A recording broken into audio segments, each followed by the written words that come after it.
Muito bem, amigos do Arena Esportiva, estamos de volta com o tema O Esporte no Brasil, com as presenças do ministro Leonardo Pisciani, ministro do Esporte, e do deputado estadual Chiquinho da Mangueira. Bem, o estádio é olímpico, estádio João Avelange, conhecido como Engenhão, que o Botafogo depois batizou de Newton Santos como Newton. E o estádio, por ser um estádio olímpico, tem uma pista de atletismo. Lá não podia ter jogos na Copa do Mundo, porque a FIFA não permite, até mesmo pela nova configuração de uma arena.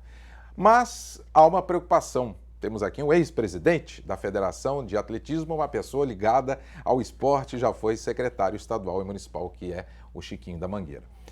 Ministro, eu vou passar essa bola para o Chiquinho, mas depois também quero ouvir a opinião do senhor.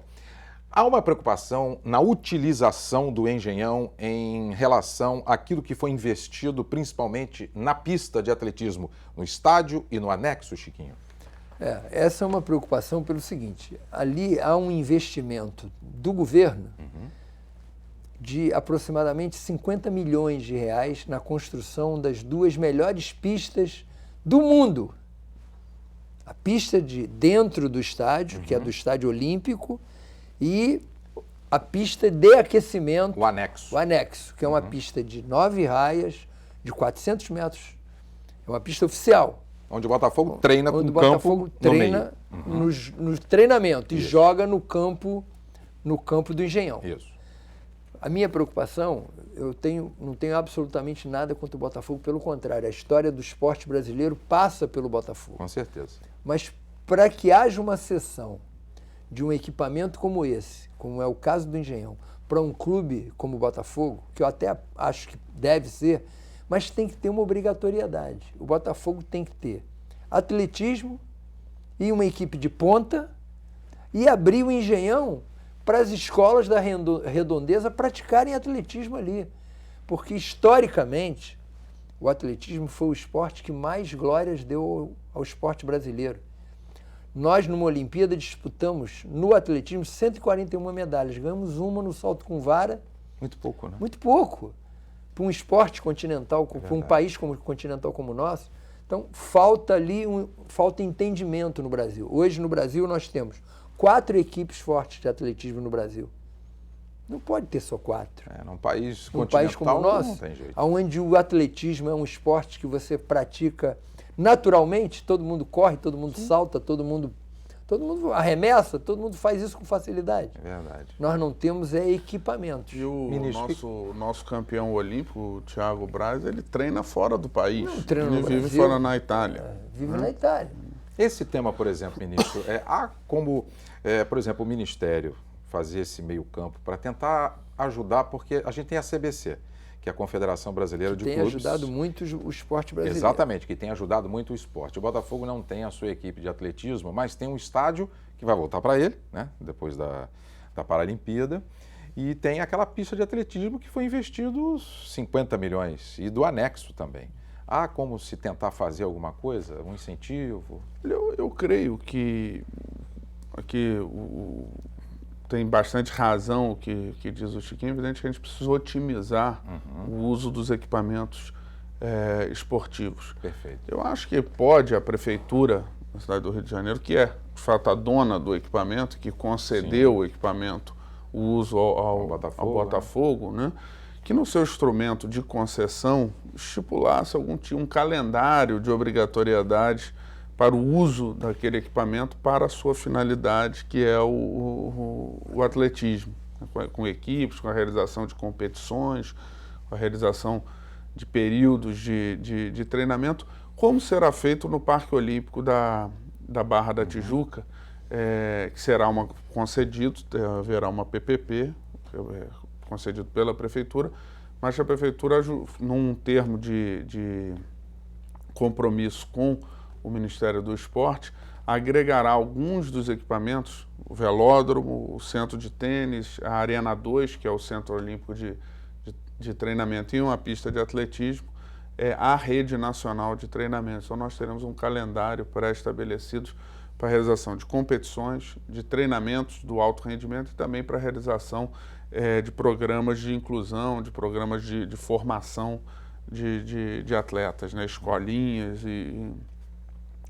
ações desse tipo. Na mesma parceria vamos fazer em Deodoro, em muitos dos equipamentos, vamos fazendo com a Confederação de Canoagem, lá no Parque Radical, uma escolinha para 200 alunos que é muito bom. Vão aprender tanto a canoagem slalom, que é um dos melhores equipamentos do mundo, que é o Rio Artificial, que foi construído. E muito bacana, né? Em Deodoro, muito bacana. Vão aprender também, ter aulas de natação, que é, evidentemente, que a pessoa fazer canoagem tem que saber nadar. Tem que saber nadar. É verdade. Então também terão as aulas de natação. Então eu creio, o Brasil tem muitos equipamentos esportivos, não nos falta infraestrutura para o esporte. Os investimentos foram feitos. Nós precisamos cuidar bem e otimizar o uso dessas infraestruturas. Elas precisam ser cada vez mais destinadas a quem elas devem ser, que são aos atletas e são aos jovens, às pessoas que precisam ter o esporte no seu dia a dia.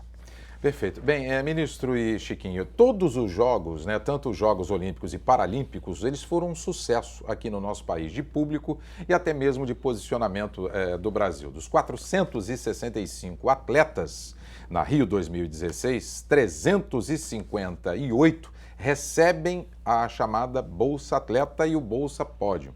Isso significa 77%, um investimento de 18 milhões de reais. Eu pergunto ao senhor ministro, será dada continuidade a esse programa? Não, será dado continuidade. Nós vamos melhorar os critérios do programa para que ele possa ser mais eficiente, que ele tenha as faixas melhor definidas. Se for possível, o orçamento nos permitir, né? Aí depende mais da situação econômica do país, né? Do que nossa própria. Nós daremos um reajuste na tabela do Bolsa Atleta, do Bolsa Pódio. Vamos dizer, de 77% dos atletas do time Brasil contavam com apoio ou do Bolsa Atleta ou da Bolsa Pódio, né? Que chegam até 15 mil reais por mês de patrocínio. E no Paralímpico, Rui, nós temos 90% da delegação conta com apoio o que é muito bom, né? Do Ministério.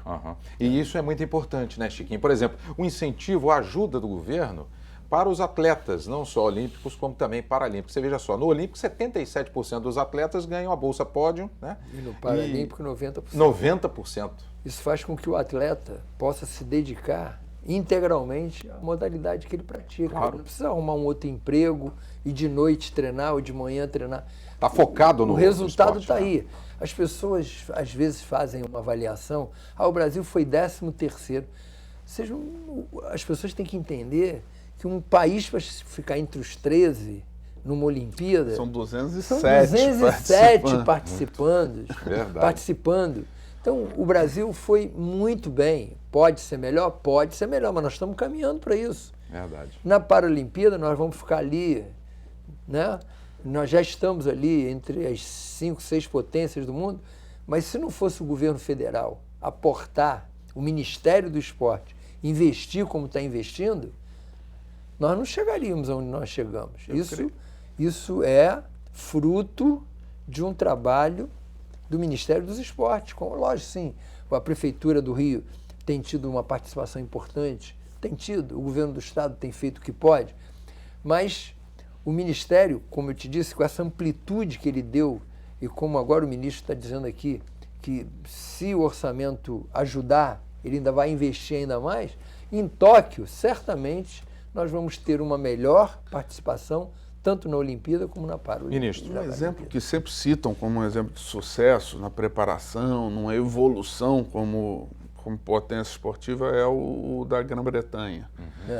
E é importante a gente notar que eles tiveram uma excelente participação nas Olimpíadas de Londres, quando jogaram em casa, em 2012, mas a participação deles foi melhor aqui no Rio do que foi lá. Do que em casa, né? Do que em casa. E aqui ficaram em segundo. É verdade. Então, eu tenho certeza... na realidade, eles vêm crescendo... Eu tenho certeza que nós ficaremos numa posição melhor nas Olimpíadas de Tóquio. E essa tese que o senhor falou, dependendo do orçamento, podendo ajudar, né, dando um reajuste à bolsa, certamente vai incentivar os atletas para tentarem buscar índices melhores e até terem mais títulos. No dia 4 de agosto do ano passado, em 2015, foi sancionada a Lei de Responsabilidade Fiscal do Esporte. Ela estabelece princípios e práticas fiscal do futebol brasileiro e dispõe da gestão temerária no âmbito dos clubes, que nunca prestaram contas à sociedade daquilo que arrecadavam. Agora, a coisa mudou. O dirigente responde com o próprio patrimônio pela má gestão, os estatutos tiveram que ser adequados, com uma só reeleição, os salários de atletas e funcionários têm que ser pagos em dia, como também os impostos. Quem atrasar fica fora do refinanciamento. Uma evolução para o esporte, ministro, porque o que a gente via de jogadores, funcionários reclamando de salários atrasados, o governo não recebia os impostos, INSS, imposto de renda, e agora, pelo menos, há uma regra. Tem que ser cumprida. Eu creio que a modernização da gestão do esporte, sobretudo do futebol, que é o nosso grande esporte, ele é algo fundamental para que o Brasil não aconteça o que vinha acontecendo nos últimos anos, que é perder protagonismo. É verdade. Ter os seus campeonatos desvalorizados. O campeonato brasileiro chegou a um tal ponto de desvalorização que em muitos países se transmitia campeonatos do mundo inteiro e não transmitia o campeonato brasileiro. Exatamente. Algo que nunca ocorreu, tamanha degradação da gestão do futebol brasileiro. Então, acho que esse é um ponto de partida, é algo novo, é um processo que nós precisamos ultrapassar, fazer com que aqueles que ainda não vieram para esse caminho possam vir para esse caminho, um caminho de responsabilidade, de transparência, mas, sobretudo, de gestão do futebol brasileiro. E nós vamos cobrar. A lei nos determina que fiscalize. Nós vamos instalar nos próximos dias a APFUT, que está prevista na lei, que é a Autoridade Pública de Governança do Futebol, e vamos fiscalizar, como manda a lei, a aplicação, a prestação de contas dos clubes. Chiquinho, nós temos um minuto ainda. O que você pode falar dessa lei que foi aprovada ano passado, a chamada acho que isso foi a salvação do futebol brasileiro, porque não dá para os dirigentes administrarem o futebol da maneira como administravam. Amadoramente, né? Não, como torcedores. É verdade. Hoje tem que ser profissionais, até porque hoje eles assinam e se responsabilizam pelo que fazem. Então eu acho que o Profut foi a salvação do futebol brasileiro e já começou a dar resultado. Você viu que o Brasil ganhou a medalha de ouro no futebol, na Olimpíada, coisa que historicamente nunca tinha. É verdade. E a gente agora só precisa obrigar os clubes que são patrocinados pela Caixa a terem equipes femininas, para que a gente possa incrementar o futebol feminino Mas no Brasil. no Profut, na lei, exige que os clubes tenham para o futebol feminino. Para o futebol feminino. Mas isso o ministro vai ter que botar o dedo, porque eles não estão fazendo. É verdade. Nem todos, alguns sim, outros não. Bem, um dos principais legados do esporte foi o investimento que o governo brasileiro fez no Laboratório de Controle de Doping, o chamado LBCD. Foram 151 milhões de reais na estrutura, sendo que esse dinheiro o Ministério do Esporte liberou 112 milhões e 700 mil. Ministro, estamos encerrando. Eu queria que o senhor falasse rapidamente do novo laboratório que é importantíssimo para o país. Então, o LBCD é fundamental para o país pela sua possibilidade de desenvolvimento de conhecimento.